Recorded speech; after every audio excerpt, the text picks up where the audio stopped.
Welcome to the Fall Turf Festival at Gulfstream Park West. I'm your host, Ron Nicolini, and I'm joined by an old buddy of mine, Tom Jicker from Horse Racing Insider. We've been friends, I don't want to count how many years it's been, Tom.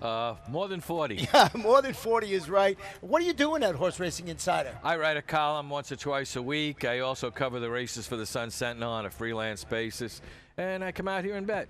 Well, yeah, you know, we've known Tom for years. He was also the entertainment writer for the Sun Sentinel I was back a in a million years ago. TV writer for 23 years. So, been around a long time, and he is probably one of the greatest horse racing fans I know of. He's always talking about horse racing, goes to Saratoga, see him everywhere, and very, very astute handicapper. And we will start our day today. We have a fast main track. We have a firm turf course. We have a Rainbow Six today. It starts in race number 5, and it's been a lot of fun. The Rainbow Six, they keep hitting this thing. They haven't hit it here yet, but they've been coming close, so we'll see how that goes. We're going to go to our first race today, and it's 7.5 furlongs on the firm turf course. These are fillies and mares, 3-year-olds and up. The claiming price is $16,000. Scratch the 5 Blonde Cat. Also scratch the number 10 Hot Coffee. And Tommy, how'd you see the opener? Well, I thought I was going for a little bit of a price with number 1, Starship Shorty. This is a horse who's back on the turf today, got rained off the turf last time. Good turf record, 5 wins on the turf, 10 for 21 in the money, good post. And like I say, I thought I'd get a little price betting against the favorite, but I see the morning line favorites 10-1. Yeah, but it's early in the betting now, 3 minutes to post, so we'll see how that works out. I did go with the number 7 here. Chicken Slacks makes her first start since defeating $16,000 condition claimers. Was a really nice race. The problem was it was up at Aqueduct and it was back in November. The trainer's Billy Turner Jr.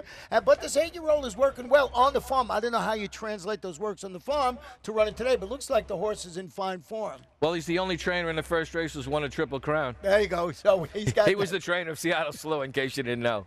Who else you got on the card? I went 187, so I do like your Chicken Slacks a little bit. And the 8-horse is Jane Sibeli coming down from Monmouth. She won with 1 the other day, I think.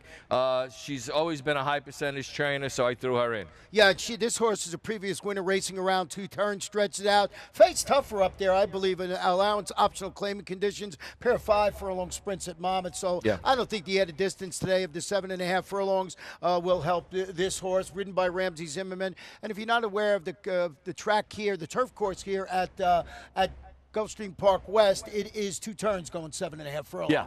So let's go to the second race today. 6 furlong claim is 2-year-olds, $35,000. 1 jockey change on the number 1. Make the rider Edgar Prado. And we want to go back and show you a race from September 27th, and it's the Miss Deja Vu drawing off to win this. Pretty impressive. Of course, I put on top, and you'll see it here right now. And she was the 9-horse that day. And she just draws off. And I just thought it was a pretty nice performance. This win, Tommy, made her the only 2-time winner in the field. So I like that angle when I'm handicapping. And so I put the number 6, Miss Deja Vu, on top of my ticket. And just always been a good angle for me whenever I've done something that nobody else in the race has done. I totally agree with that. And I'm doing something that I don't normally do. I'm going to bet a horse coming off a big maiden win. But the thing that number 2, that's Some Like a Lady. Kirk's 80, 40%. I'm not going to try and bet into that. The horse won. Not only did he win, he won at 7-5. So they knew what they had then, and we don't know that he's established his proper level. He is taking a big step up, but again, we don't know about his proper level. They threw him in, no one claimed him, they got away with it, and so they come back today for a little bit a much higher tag. But again, it's basically a Kirk's 80 pick. Yeah, he's 40% in everything he seems to do. He's like 42% with the 31 to 60-day freshening, and he's 40%, as you mentioned, winning consecutive races. The other horse we had on our ticket is the 4 Lindenberg. This one's stepping up. Looks like it fits nicely in here. Bill Kaplan, Juan Leyva. Yeah. So, go ahead. And I agree with you on the 6, Miss Deja Vu. I thought, again, I would try and beat the favorite a little bit. The red flag for me is $75,000 allowance last time, now $35,000. That's a red flag. Why drop them? I don't know. Only 4 lifetime starts. You got to be wary of those kind of horses. Yeah, it's always good to see that, because you're saying, why is this horse going at this certain level? We're going to turn the page and go to the third race, and this is 1 mile. And once again, people that have been following us at Gulfstream Park West, when you race a mile, it is around 2 turns. These are maiden claimers, 3-year-olds and up, $12,500. Scratch the number 9, Little Rocco. And how did you see this third race, Tom? I went with number 5, One Night Anthony. He's had one off a layoff. He had an okay second at this level. His best races are on turf. And I saw Tyler Gaffalione win a race the other day. So all those factors, that's points me there. Yeah, he looks like a good little rider. He's a 10-pound apprentice still, and he's just starting out. And he's a very studious kid. Every time I go into the jocks room, he's there watching the last race. So looks like he's going to turn out to be a pretty good rider. And I assume that's Steve Gaffalione's son? It's Steve Gaffalione's son, right. So he comes from a racing family. I'm sure he got raised riding horses. Yeah, and he certainly has the build to be a jockey. He's a little tiny guy, which makes me mad all the time. I did, too, use the number 5, One Night Anthony on top. Stretching out to this 2-turn mile, return from that 11-week freshening, was second, was against $12,000. I think it sets him up personally, $12,500. That was 3/4 of a mile. Another horse that I used, look, we have the same exact trifecta in here. The 3, Makuto, second in its previous race at this $12,500 level, was back on July 31st. Now drops. Didn't handle the slop last time out. It was against toughers, $25,000 maidens, going 6 furlongs. Looks like a logical spot and here. Never been on a fast track. All of his races have been on good and sloppy tracks. And you got a good team there, Antonio Sano and Leandro Gonzalez, who I expect to have a good winter here. I really do. He's a rider not a lot of people know, but he was very good in the Kentucky circuit, and I think he'll do very well here. Well, if you listened to our handicapping show yesterday, our track announcer Pete Aiello was just singing the praises of how this Leonardo rides on the turf course. So we'll see what does. It's not on the turf, but we'll be watching. Also use the number 1 Mr. Kitten, late striding type, who may benefit from that added distance, stretching out from 6 to a mile. I have nothing to add to that. We picked the same horses. Okay, let's turn the page. We'll go back to the turf here, and this one is 1 mile and 1/16. These are 3-year-olds and up claimers, non-winners of 2 races in life, or 3-year-olds. The claiming level is $30,000 down to $25,000. Scratch the 7.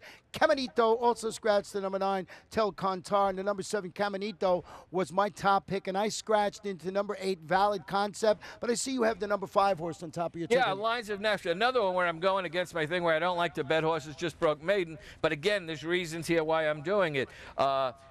First of all, I don't like maidens who win on the lead because, you get a bogus number there. It's always higher than it should be. This horse had some problems. He he raced back in 7th, had a huge close, gets a lot of weight off today. And David Fawkes, you never go wrong with him. Now, David Fawkes has just had a fantastic summer across town and still going on. He's good all the time year-round, but just been going in great guns. I'll tell you about the 8 Valid Concept. Going back to the turf after a pair of commanding scores, $16,000 condition claimers, both of those on a sealed sloppy track. Here's the concern for this horse. 15 previous races on the turf with 1 win, 3 seconds and 5 thirds. As I mentioned, scratched into that horse. I also used the number 3 on here, Racetrack Romance. Another going back to the turf, finishing second behind Valid Concept. So sort of guessing these horses, their current form is going to translate from the sloppy track to the turf today. Yeah, I used the 1, not with a lot of enthusiasm. I had the 7. He got scratched. Again, it's Cam Gambalotti, who's won a Kentucky Derby. So and Leandro Gonzalez. So I say I really expect him to have a good meet. Well, we have the Triple Crown angle today. If one of those trainers has won a Triple Crown race, Tommy's using him on the ticket. Let's go to the 5th race today. 6 furlong starter, optional claimer, 3-year-olds and upward. The claiming level is $10,000, and we want to go back and show you our buddy Double Judge. This is back on August 17th when he just went along and won his 6th consecutive race. So number 2, Double Judge, certainly in great form. Now we're going to see if he's going to handle that form when he moves here to Gulfstream Park West. And Double Judge, just as game as they get. And every time you see him in the stretch, you say, oh, he might get beat this time, but it just doesn't seem to happen. 6 in a row. I'm curious to see who you have on the top of your ticket. Well, I tried to beat him. The thing that bothers me, he won 6 in a row, and yet they give him a 2-month layoff. With these horses in the lower end of the claiming scale. If you've got him going good, you might as well keep pushing him. If you look at his form, he raced every month. April, May, June, July, August. Now all of a sudden there's a 2-month gap. So I took a shot against him. I went to number 4, Blings Express. He came south, he beat this kind, and I like the trainer-rider combination again. Well, they were on fire yesterday with talking about trainer Marcus Vitale and Orlando Boca Chica. Only won 3 races yesterday as a combination, 2 the day before. So if I add it up, I would say that Marcus Vitale right now is the leading rider here.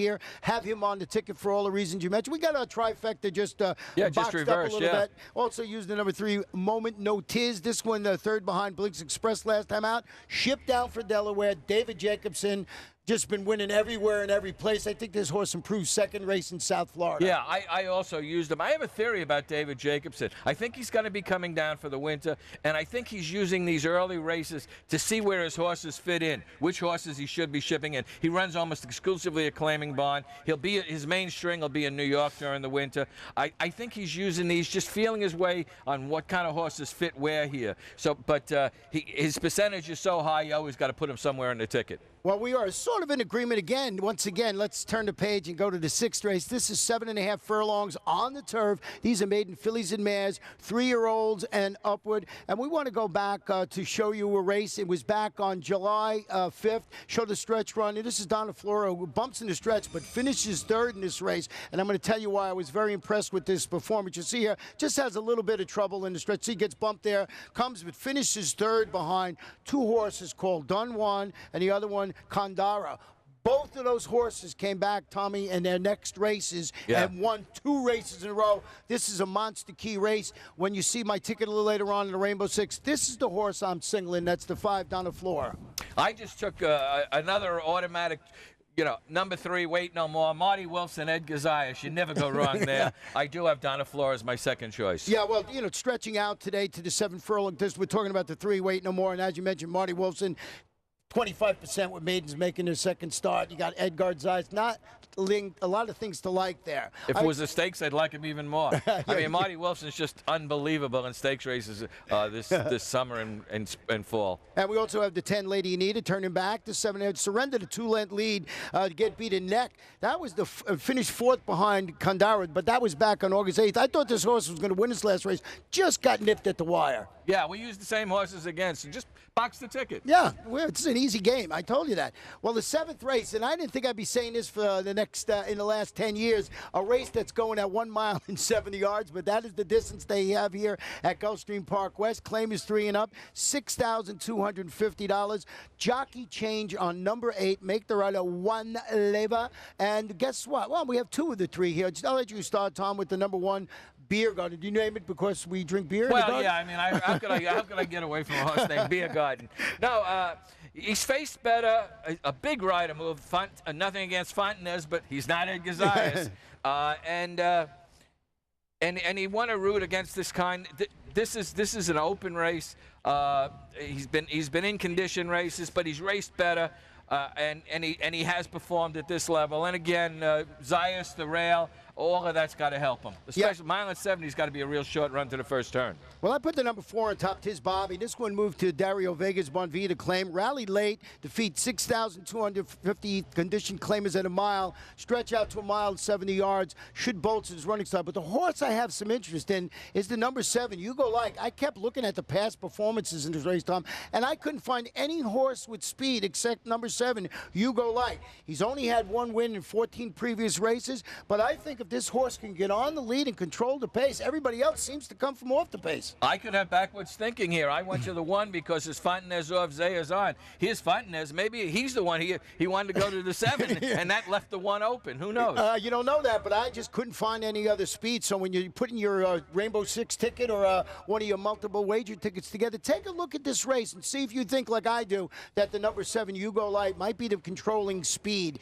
in the race. We're going to go to our 8th race on the Friday card, and we're back on the turf course, 1 mile. These are claimants, fillies and mares, 3-year-olds and up, non-winners of 3 races in life or race since April 9th. I always love those conditions where they pick that date, April 9th. Scratch the 2 Fenora, also scratch the main track only so far, 13 and 14. I think the 15 is getting in today. Yeah, I went to number 10, Wild About Jazz. Coincidentally, Zayas. This is not a Zayas pick. It looks like all I'm doing is picking Zayas horses. I don't do that. But this horse is coming off a claim, right back at the same level. Got decent form.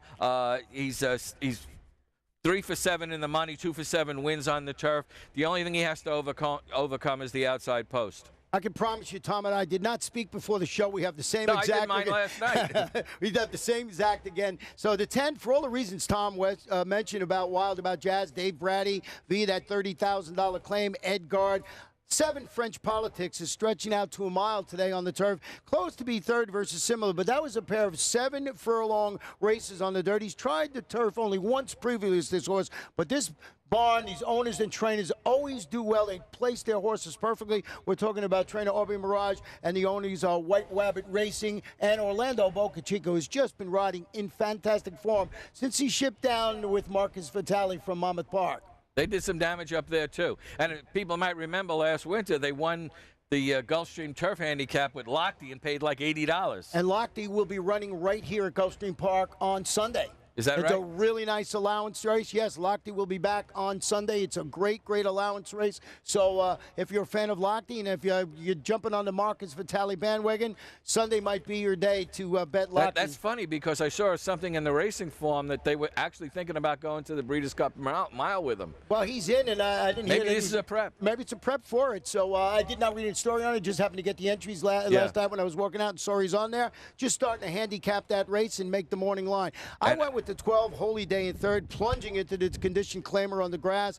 Was facing $50,000 optional claimers, as to what you were saying before. Drops way down, but Bill White, 15% with first-time turf, but he usually spots them where they can win, but a drop in competition nonetheless on number 12, Holy Day. I used the 15 Vipera. One of the things that I always throw $2 on also eligibles getting in. You get some monster prices, and when you use them in the gimmicks, people just don't use those 13, 14s, and 15s. And this is more than that. You've got Jane Sibeli, you've got Ramsey Zimmerman, and you've got a horse that's got half-decent form. I think that could be a ticket maker. Number 15, and a lot of people, they won't even know he's in. They should know the scratches are announced, but you know people are careless. So I think the 15 could be a nice ticket maker. I remember years and years ago, we're going to date ourselves when we had the big broadsheet. We would open it up, and people would forget to turn the page, and the horse would still be in the race, and it would be up there 20-1, and he was like 3-1. He should be, but they just didn't bet it. No, so I guarantee you'll get more of a price on the 15 than you should. Right. Whether he wins is another matter.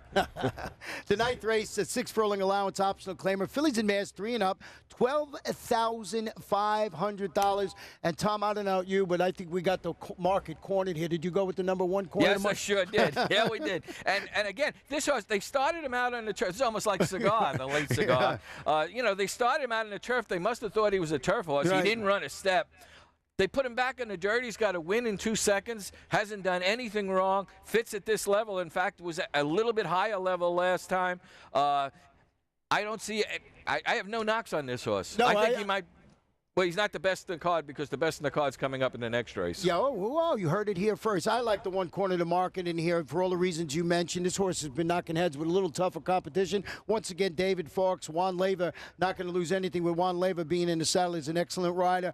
I used the 6 and second. We have our second and thirds flip-flop. You never learned. 4th behind corner of the market. That was in the slop last time out. Now cuts back to this 3/4 of a mile distance, trying to reverse that previous outcome. I just think I like this horse a tad better at 3/4 of a mile. I went to the 5 at second because it's Frank Calabrese off a claim, and you could if you bet that every race, you'd get rich. I mean, Calabrese is unbelievable, high percentage bond. And, you know, if it seems like I'm picking high percentage trainers and bonds, I've found over the years with horses at the lower end of the claiming level, you're better off going with the trainers because you know that the bond runs the way it should and all the other things. You're much better off. I stay away from the low percentage trainers in these cheaper races. That's a good angle to follow in there. I mean, we basically agree on corner of the market and have our second and thirds flip-flop, so we're still thinking alike. Let's go to the nightcap, and this one is 6 furlongs, 3-year-olds and up. This is non-winners of a race since April 10th, $6,250. Scratch the 12, Varitek. And note the jockey on number 14, got a big full field in the last race, is Juan Leva. And here is Tom's, I guess, best bet. Well, yeah, Duty Blues he's the only horse in the race that's really got decent recent form, and he's got very good form. The problem is he's been the second 3 times in a row, 4 times out of 5. This might be a horse that when they get into the final 16 just doesn't go all out. But you look at it, I don't see how anyone else in this field is going to be close to him in the last 16th of a mile. He's got the only form in the race. And he moved to the Marcial Navarro barn. And if you look at the statistics on Marcial Navarro, first off, the claim he's about 25%. Here's an interesting horse, and that's the 8, Shark Bait Ooh Ha Ha. This is a definite question mark. He failed to show much when returning from an extended layoff on August 14th. Trainer Stanley Gold, to go back to you, see, there's a top trainer here. Look at the morning workouts on this horse in the AM. He's had a bullet back on August 28. Then he has a really good drill on September 27th. He comes back and works 59-4. This is $6,250 claim as you have an excellent barn. I'm expecting the number 8 here, Shark Bait Ooh Ha Ha, to run. I don't know about the name, but certainly I think the horse might run well in here. I totally agree with you, and I think I put the wrong number up. That two, I must have copied it down wrong, because on the sheet that I did last night, I also have Shark Bait Ooh Ha Ha second. Looks like the 2 to me. No, I'm kidding. No, I mean it's written Shark Bait. You could mistake 2 and 8. You can't mistake Shark Bait Ooh Ha Ha. But yeah, and then I use the number 4 Perfection Plus. Again, this is speed, and in a race like this, there might not be anything to pick them up. But I really think the 3 just stands out. Yeah, I threw the 13 in on Malibu Way, makes the 3rd start off the bench, but proving no match for a repeat winner last time's concerned. Well, you know, if you're looking for Tom and I, if we have a good day, we'll be around Boston. If not, we'll be at the ATM machine. At the beer garden. We'll be at the ATM machine if our selections don't come. We're thinking exactly like, it was really a pleasure doing the show with you, Tom. I enjoyed it very much. Very much. And thank you, everybody, for listening. We'll be back for the first race in about 15, 20 minutes or so. Good luck, everybody.